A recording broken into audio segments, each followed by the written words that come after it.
Vamos ler 3 textos esta noite.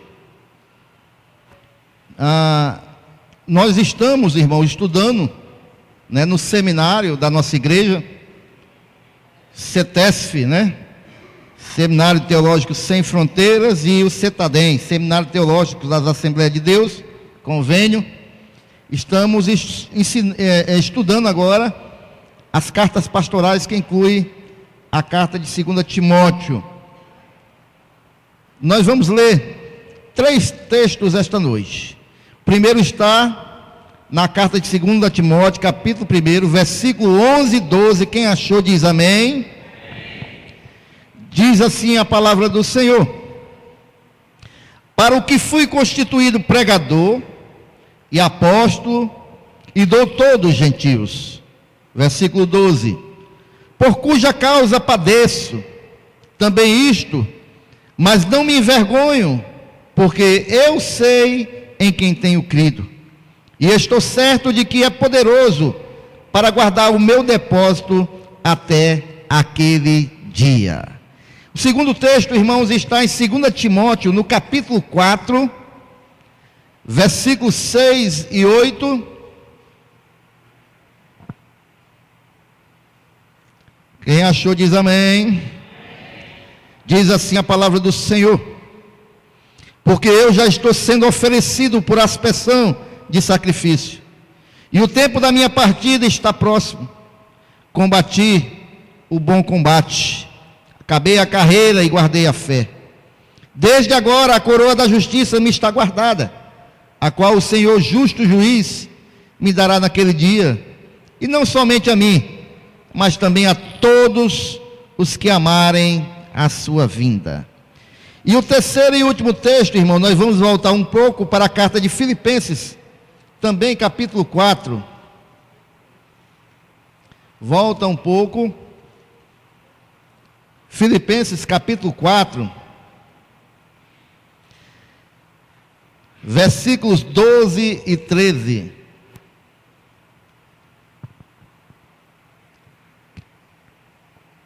Diz assim a palavra do Senhor: todos acharam? Sei estar abatido e sei também ter abundância. Em toda maneira, em todas as coisas, estou instruído tanto a ter fartura como a ter fome, tanto a ter abundância como a padecer necessidade. Posso todas as coisas naquele que me fortalece. Amém? Volte para a carta de 2 Timóteo, no capítulo 1, e deixe lá que nós vamos meditar um pouco esta noite naquilo que Paulo instrui através destas cartas. Amados irmãos, a conversão de Paulo foi um dos feitos mais marcantes na história do cristianismo. Nós sabemos muito bem que Paulo, o apóstolo Paulo, ele teve um papel de extrema relevância dentro dos propósitos de Deus, dentro da expansão do evangelho, dentro do cristianismo. Por quê? Porque através da vida de Paulo, irmãos, ele tanto propagou o evangelho para os gentios, como ele sistematizou as doutrinas cristãs, como ele instruiu a liderança, como ele estabeleceu igreja, como ele levou o evangelho para aqueles que não conheciam. Então, a conversão do apóstolo Paulo, ela foi um fato marcante no cristianismo, e a vida dele pode ser observada dessas duas óticas: quem era Paulo antes da conversão e quem é Paulo depois da conversão.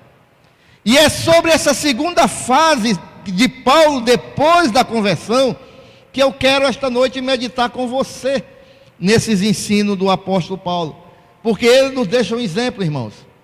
Ele nos deixa um exemplo de como nós vivemos uma vida como cristãos, de como nós temos um relacionamento com esse Deus, de como nós temos uma vida firmada em comunhão com o Deus a qual Paulo conheceu. A partir do momento que Paulo encontrou com o Senhor Jesus ali, a caminho de Damasco, e ele cai, ele se levanta, e ele ali totalmente atônito, diante daquele fulgor, né? Ele pergunta ao Senhor: Senhor, o que queres que eu faça? E ali o Senhor vai e indica: entra na cidade, que lá eu vou te dizer tudo que convém tu fazer. E a partir daquele momento a vida de Paulo foi transformada. A partir daquele momento a vida de Paulo, que era um religioso, que era um fariseu, que dizia servir Deus, mas não conhecia o Deus que ele passou a conhecer a partir daquele momento. A partir daquele momento ele teve uma verdadeira conversão, e a partir daquele momento ele passou a conhecer Deus verdadeiramente. E é esse Deus que eu e você esta noite, né, vamos aprender a como ter uma comunhão maior com Ele através da vida do apóstolo Paulo. Porque, irmãos, muitas pessoas têm um conceito errôneo com relação a Deus. Muitas pessoas conhecem Deus de uma forma errada, né? Alguns têm a ideia, né, de Deus a partir da paternidade, né? Eles entendem ser Deus o Pai, logicamente Ele é, mas eles, a partir do seu pai terreno, de acordo com o que era tratado, ou com o que é tratado pelo pai terreno, eles passam a se espelhar e achar que Deus vai tratar da mesma maneira. Se o meu pai for bom, Deus vai ser bom para mim. Agora, se meu pai foi alguém que me maltratou, me fez mal, me faz mal, então Deus, na concepção dessas pessoas, Deus como um pai, também vai ser um pai, né, rigoroso, um pai que não perdoa. Eles colocam a imagem do pai em Deus, e é um conceito errado, irmãos. Um outro conceito errado é o conceito de indecisão com relação a quem é Deus. Se a minha vida está uma bênção, se eu tenho tudo, se eu estou alegre, se eu estou feliz, se eu estou prosperando em tudo, então Deus é bom, Deus é bênção, Deus é abençoa, Deus é Deus, eu conheço Deus, eu tenho intimidade com Deus, eu oro a Deus, eu louvo a Deus, eu me alegro com Deus, porque Deus é bênção, tudo é bênção na minha vida. E isso é um conceito errôneo, porque essas pessoas, quando vão passar prova, quando passa alguma luta, aí Deus muda. Deus é ruim, Deus não olha para mim, Deus se esqueceu de mim, Deus só quer me castigar. É um conceito errado, é um conceito de indecisão, porque realmente não conhece quem é Deus. Há também a ideia dos religiosos, irmãos. O religioso, ele crê naquilo que as suas crenças internalizaram dentro dele. Ele crê que Deus pode ser algo luminoso, um espírito luminoso, que se manifesta na natureza, que se manifesta até... Tem religiões que crê que Deus se manifesta até nos animais, como é o caso da Índia, que adoram lá até os ratos, porque para eles, Deus, deles, na sua crença, é um rato, né? Alguns creem que Deus é uma energia, que nos cristais, enche a casa de cristal. Tudo são conceitos errôneos, irmãos. Uns creem que Deus é somente o maior filósofo que existiu, e dessa maneira as pessoas, irmãos, têm vivenciado, né? Têm crido Deus, olhado para Deus de diversas formas. E tem até os que não creem em Deus de maneira nenhuma, que são os ateus. E essas pessoas, irmãos, todas essas ideias são somente cogitações humanas. Somente cogitações humanas. Porque o verdadeiro Deus, irmãos, a qual Paulo se via e que Paulo conheceu profundamente, é esse Deus que eu quero esta noite com você nós meditarmos. 2 Timóteo capítulo 1 versículo 12 diz o seguinte: por cuja causa padeço também isto, mas não me envergonho, porque eu sei em quem tenho crido, e estou certo de que é poderoso para guardar o meu depósito até aquele dia. Então Paulo está dizendo que ele não se envergonha, porque ele sabe em quem ele tem crido, e ele está certo, tem convicção que esse Deus é poderoso para guardar o seu depósito até aquele dia. E Paulo não fala isso à toa, irmãos, porque Paulo, a partir do momento em que ele se converteu, houve uma mudança radical na sua vida. A partir do momento que ele se encontrou com Jesus, ele mudou não só do seu proceder, mas na sua visão espiritual. Paulo, aquele que era um fariseu, zeloso da lei, dizia-se vir a Deus, agora a sua concepção mudou de quem era verdadeiramente Deus. Paulo, ele foi transformado completamente, irmãos. E essa é verdadeiramente a essência da verdadeira conversão, é a transformação. É o que aconteceu com Paulo, ele foi transformado. Ele era alguém perverso, perseguidor da igreja, procurava matar os cristãos, mas ele se converteu, ele mudou a direção da sua vida por esse Deus maravilhoso, e ele agora tem um entendimento diferente de quem é esse Deus. As coisas espirituais agora foram reveladas verdadeiramente para ele. Agora ele começa a ver a Deus como verdadeiramente ele é. Paulo via Deus como um religioso, mas agora Paulo vê Deus como verdadeiramente ele é. E a conversão é essa, irmão, é a transformação da pessoa. Aquilo que nós éramos antes, nós agora somos outra coisa. Nós éramos velhas criaturas, agora nós somos novas criaturas, feitos, moldados de acordo com a imagem de Deus. A gente olha, irmãos, para o gadareno, quando aquele homem vivia nas covas de cemitério, vivia se cortando, vivia cheio de demônios, e a partir do momento que ele se encontra com Jesus, há uma transformação na vida dele, que assusta toda aquela comunidade, porque agora o povo chegava, ele que morava nos cemitérios, ele que quebrava correntes, ele que agredia os outros, ele agora estava sentadinho, arrumadinho, né? E as pessoas ficaram com medo daquela transformação que houve naquele homem, porque agora ele era uma nova criatura, era transformado pelo poder do Espírito Santo de Deus. Então Paulo, aquele homem que era arrogante, autoritário, né, religioso, ele mudou radicalmente. E dessa forma Paulo, ele passou a conhecer Deus. Veja bem como foi que Paulo passou a conhecer Deus. Em primeiro lugar, irmãos, ele começou a conhecer Deus através da revelação da palavra. Através da revelação da palavra.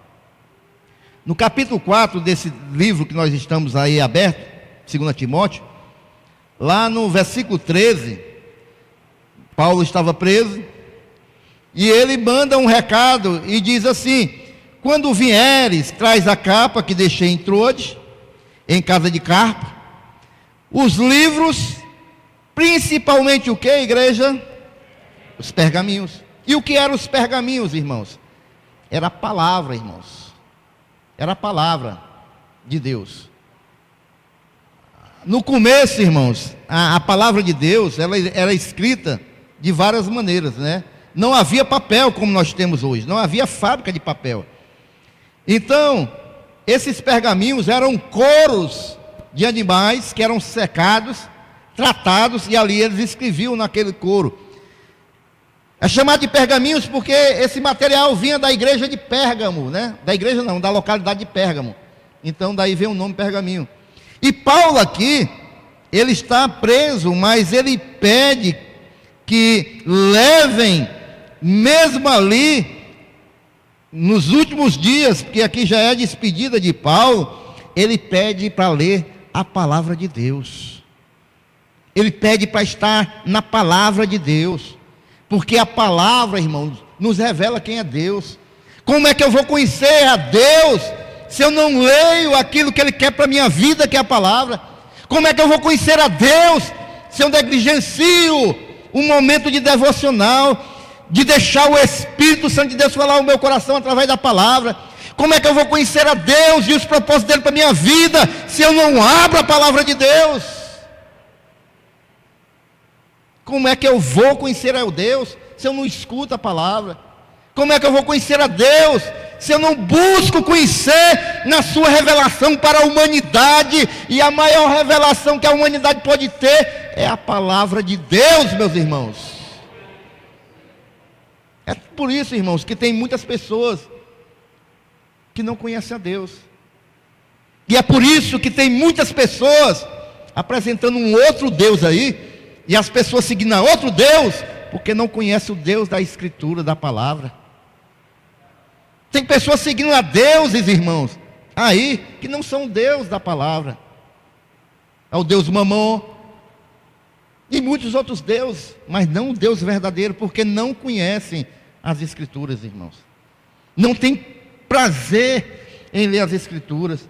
Paulo estava preso, sabendo que estava chegando a sua hora, mas ele disse: não, eu me esqueci, traz a palavra para mim. Alguns dizem que Paulo esqueceu em Trode porque ele saiu fugido, né? Porque ele saiu fugido. E tanto é que agora ele estava preso. E ele saiu às pressas e esqueceu. Mas os rolos, né, da Escritura era constante na vida de Paulo, irmãos.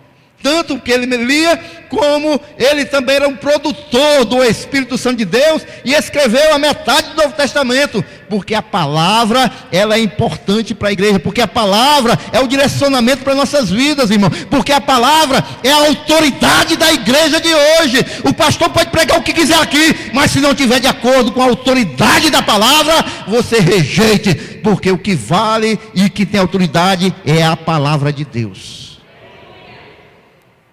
E Paulo sabia disso. Me traz os pergaminhos.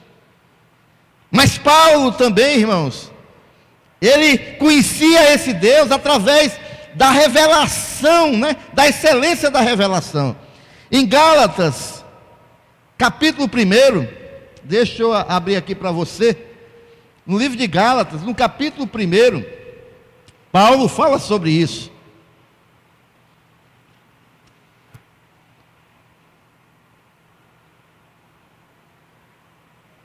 Versículo 12, tem muitos versículos 12, né? Paulo diz assim: olha só, ele aprendeu também através da revelação, né? Da excelência da revelação. Ele diz: porque não recebi, nem aprendi de homem algum, mas pelo que, irmãos? Revelação de Jesus Cristo, né? Mas Paulo também, irmãos, voltando, vamos aqui para 2 Coríntios. Paulo também, Deus se revelou, capítulo 12, a Paulo de uma outra maneira também.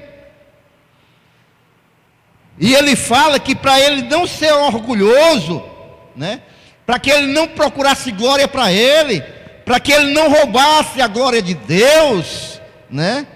Ele mesmo confessou que foi-lhe dado um espinho na carne, 12:7.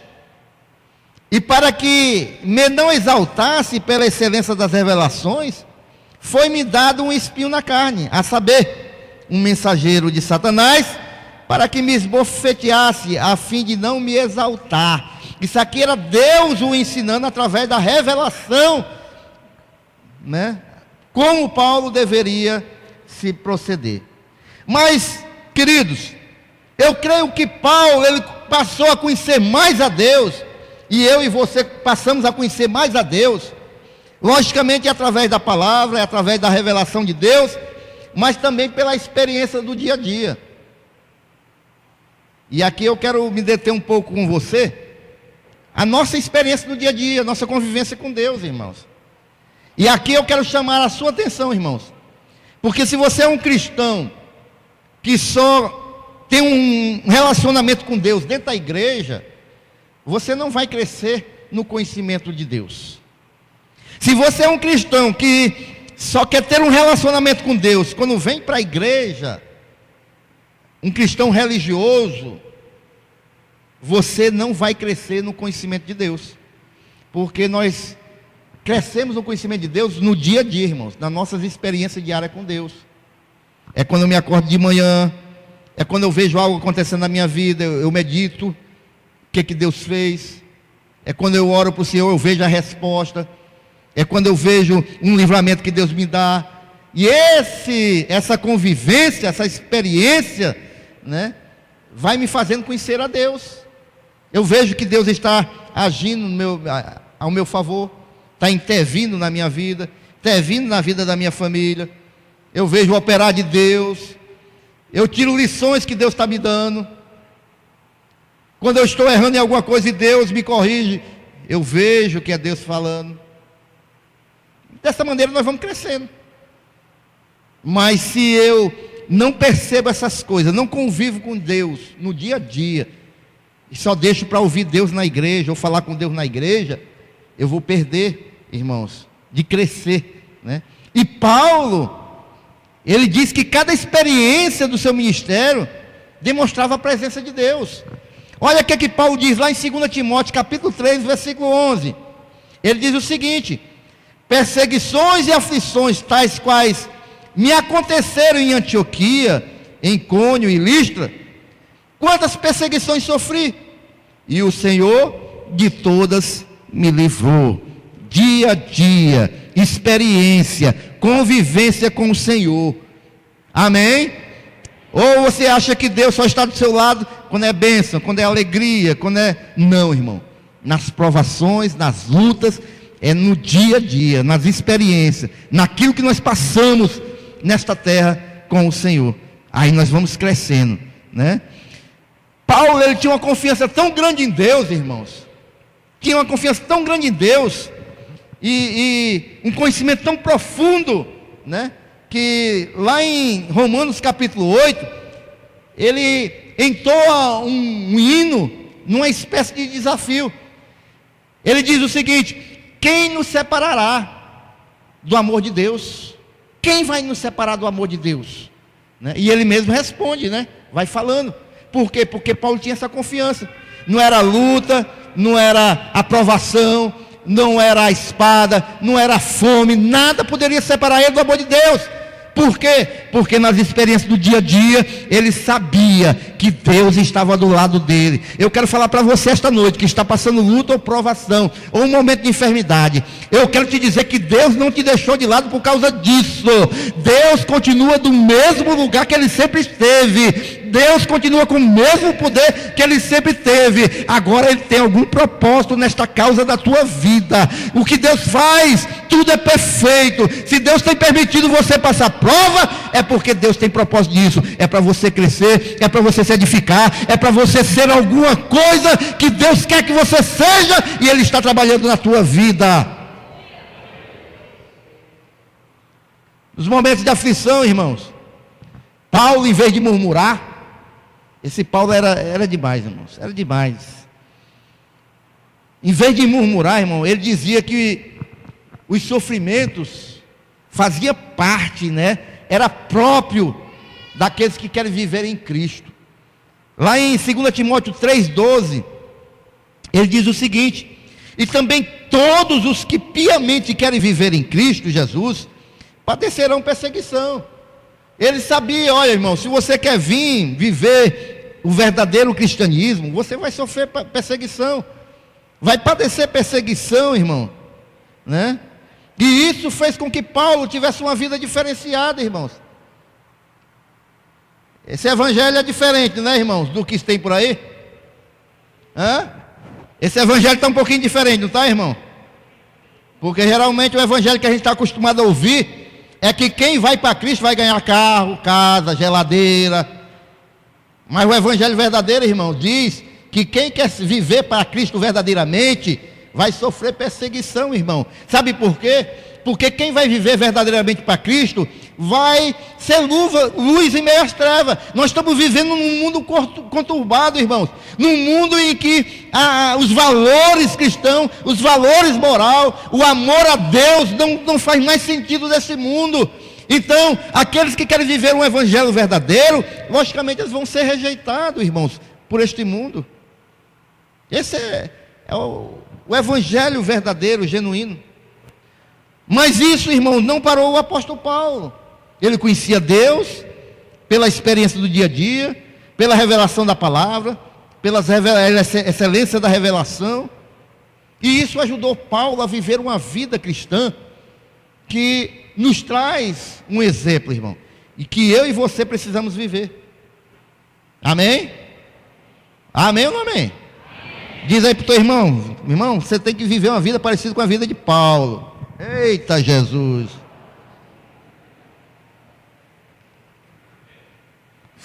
Irmãos,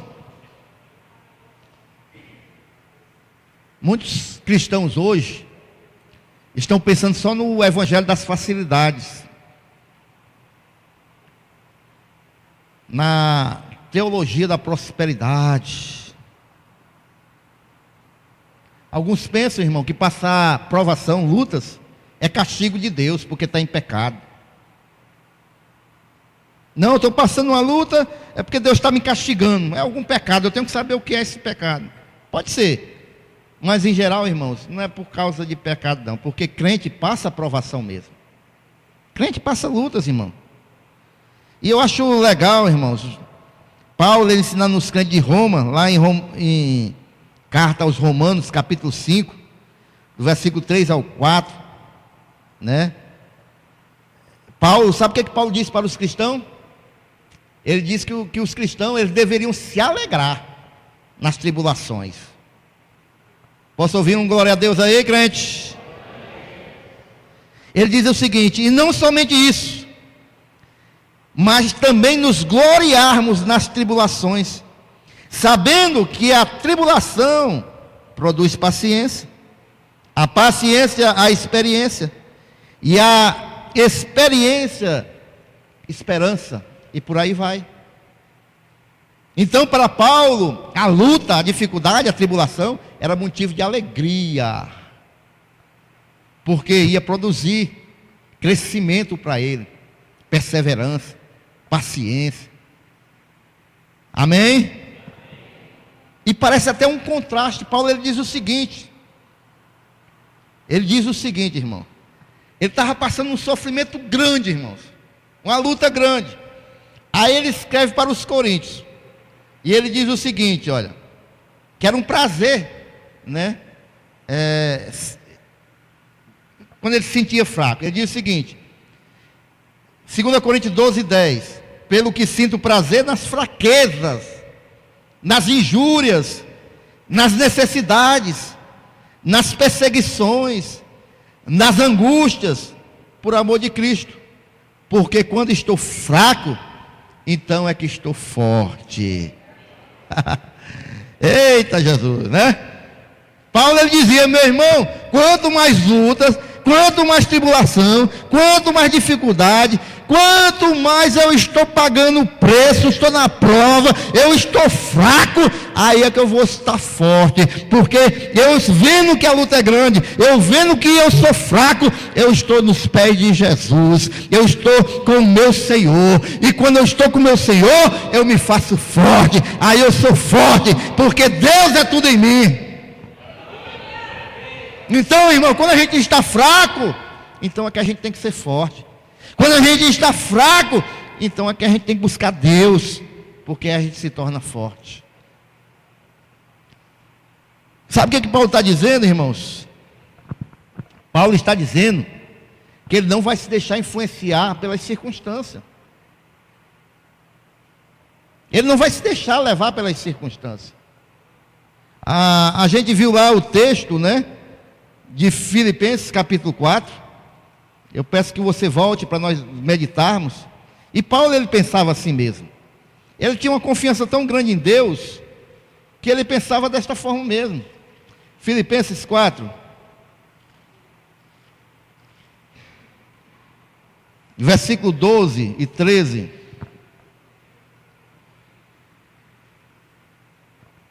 Somente que tem muita comunhão com Deus, intimidade com Deus, pode ter uma visão dessa. Ele diz o seguinte: você está abatido e também ter em abundância, em toda maneira, em todas as coisas. Estou instruído tanto a ter fartura como a ter fome, tanto ter abundância como a padecer necessidade. Posso todas as coisas naquele que me fortalece. Paulo está dizendo: eu não creio em Deus só quando tudo vai bem, não. Eu não creio em Deus só quando tem dinheiro no bolso. Eu não creio em Deus só quando tem comida na mesa, não. Eu não creio em Deus só quando eu estou alegre, não. Mas quando eu estou na prova, quando está faltando alguma coisa, quando vem a enfermidade, quando vem a luta, eu aprendi a viver, porque em todas as coisas eu aprendi, tanto a ter fome como a ter abundância, né? Posso todas as coisas naquele que me fortalece. Paulo aprendeu no dia a dia, irmãos, conhecia Deus.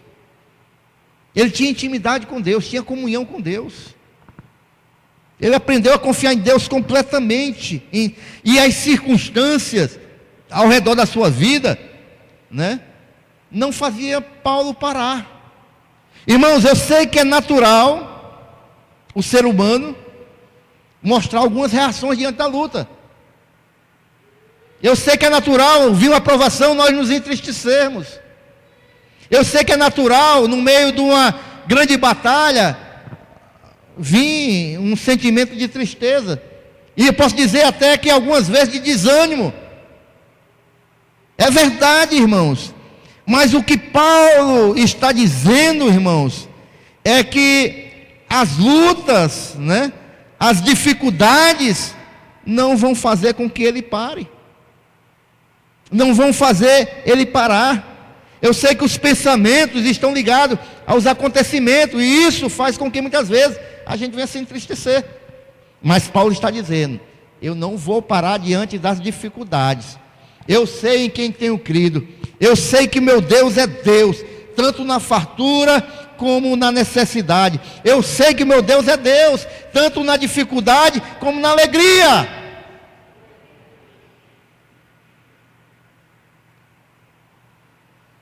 Ele aprendeu, irmão, não permitir que as circunstâncias dominassem o seu ser. Ele não ficava dominado pelas circunstâncias. Tanto é que lá em Atos capítulo 16, nós vemos ele preso, algemado lá no tronco lá. Circunstância que para qualquer um de nós aqui seria terrível. E naquele momento, Paulo e Silas, eles vão louvar a Deus. Porque ele não está olhando para a circunstância. Ele está olhando para o Deus Todo-Poderoso.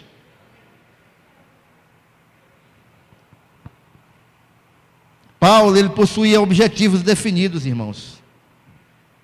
Paulo sabia onde queria chegar.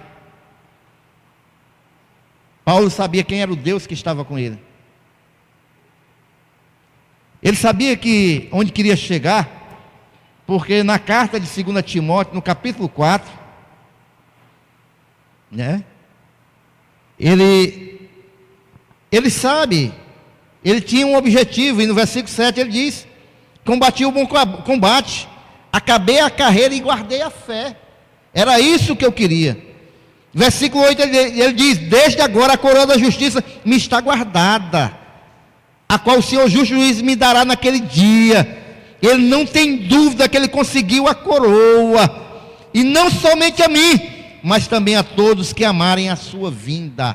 Ele tinha um objetivo, era alcançar o prêmio da soberana vocação, alcançar a coroa da vitória. Eu não sei quais são os objetivos da tua vida, mas um dos objetivos da nossa vida como cristãos tem que ser que nós chegarmos lá, irmãos, e alcançarmos a coroa da vitória. Porque muitos, irmãos, têm perdido os objetivos da vida, até os objetivos da vida, que é próprio do ser humano. Muitos estão perdendo até os objetivos dessa vida, objetivos ministeriais, estão ficando no meio do caminho, irmãos. Outros vivem presos a questões do passado, não avançam, né? E quando vivem presos às questões do passado, estão neutralizando o presente e não têm perspectiva para o futuro, estão paralisados. Seja na vida, seja no ministério, não têm objetivos, não alcançam objetivos, é mais fácil culpar os outros,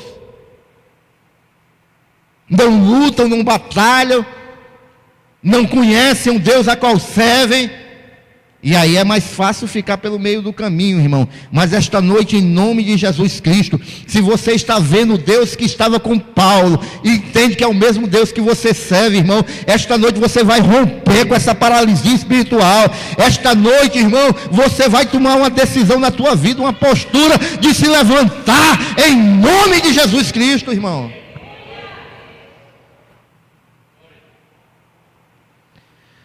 Os esforços de Paulo, irmãos, era concentrado no futuro, a fim de alcançar o prêmio final. Em Filipenses 3, 13 e 14 ele diz: prossigo para o alvo, pelo prêmio da soberana vocação de Deus em Cristo Jesus. Isso pode ser traduzido da seguinte maneira: eu não vou ficar paralisado aqui, né, me detendo com as coisas do passado. Eu não vou ficar paralisado aqui, neutralizando meu presente. Eu não vou ficar aqui, irmãos, parado sem almejar conquistar no futuro. Os meus alvos futuros serão alcançados. O que Paulo está dizendo é isso: eu prossigo para o alvo, eu vou continuar andando, eu vou continuar marchando. Não é luta, não é tribulação, não é dificuldade. Eu vou, porque eu tenho um alvo, eu quero alcançar esse alvo.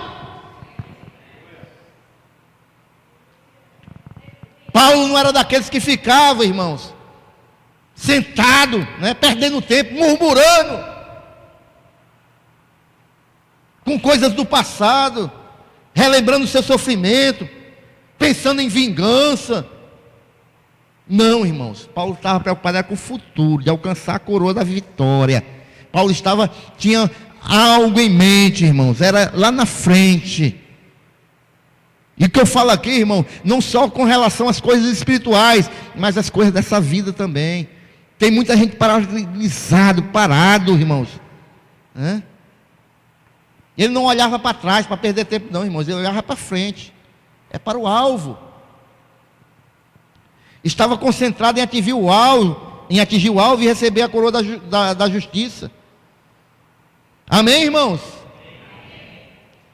A vida de Paulo era sustentada pelo que ele pode ser chamado de tripé do cristão, que é a fé, né, a esperança e o amor. E cada um de nós, irmãos, deve estar fundamentado nesse tripé: fé, esperança e amor. Somente assim, irmãos, nós vamos avançar, porque o mesmo Deus de Paulo é o meu e o Deus, o meu e o seu Deus, é o Deus a qual nós servimos. Agora nós temos que fazer a nossa parte também, como Paulo fez e alcançou o que ele tanto projetou e tinha como alvo.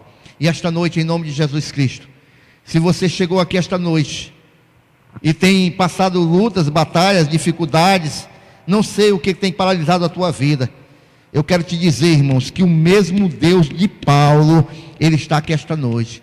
E Ele não desampara os seus filhos, não. Ele continua um Deus presente, continua um Deus que nos ama, continua sendo um Deus que nos renova, que nos fortalece, que nos aponta o direcionamento a seguir. Então, Ele está aqui esta noite, e Ele está aqui para renovar as nossas vidas, irmãos. Ele está aqui, irmãos, para nos fortalecer, porque Ele é Deus, o Espírito Santo de Deus.